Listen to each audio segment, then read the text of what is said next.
Shalom, perkenalkan nama saya Angelina Febriani Piga dengan NIM 23410051, mahasiswa Universitas Kristen Artawacana Kupang, Fakultas Ekonomi Prodi Manajemen kelas B semester 1. Video ini dibuat untuk memenuhi tugas pengantar akuntansi dengan dosen pengampu Ibu Juliet Genoveva Jaratari, sarjana ekonomi, magister manajemen. Saya akan menjelaskan analisis tahap yang ikhtisarkan melalui jurnal penyesuaian dan kertas kerja pada perusahaan jasa yang telah saya buat. Perusahaan jasa yang saya pilih adalah penginapan. Yang pertama, neraca saldo. Neraca saldo merupakan neraca sisa atau neraca percobaan yang mana berisi daftar saldo akun-akun yang ada dalam buku besar perusahaan pada suatu saat tertentu. Neraca saldo merupakan titik awal yang baik untuk penyusunan laporan keuangan. Yang kedua adalah jurnal penyesuaian. Jurnal penyesuaian berisi informasi tambahan yang akan terjadi dalam transaksi yang tidak ada dalam neraca saldo. Dalam jurnal penyesuaian ini, kita menganalisis transaksi tambahan.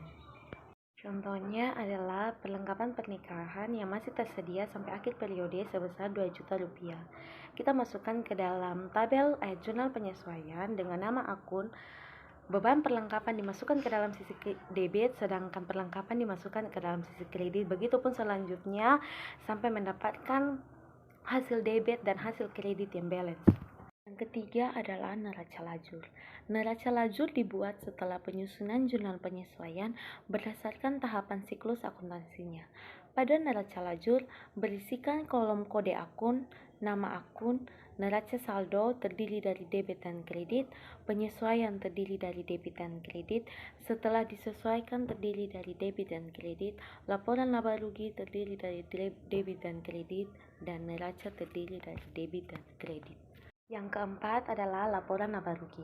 Laporan laba rugi adalah bagian dari laporan keuangan suatu perusahaan yang dihasilkan pada suatu periode akuntansi yang menjabarkan unsur-unsur pendapatan dan beban perusahaan sehingga menghasilkan suatu laba bersih atau rugi bersih. Contohnya, dalam perusahaan yang saya pilih, pendapatan perusahaan sebesar 25.750.000, sedangkan beban perusahaan sebesar 18.200.000 rupiah. Jumlah pendapatan kita kurangi dengan jumlah beban sehingga mendapatkan laba bersih sebesar 7.750.000 rupiah. Yang kelima adalah laporan perubahan ekuitas.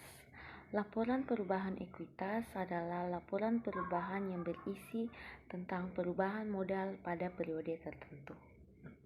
Yang keenam adalah neraca. Pada neraca berisikan sisi aktiva dan pasiva.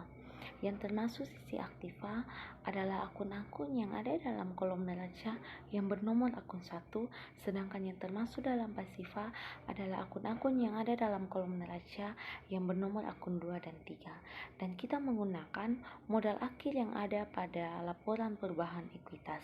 Hasil pada neraca antara sisi aktiva dan sisi pasiva harus balance sehingga bisa dinyatakan benar.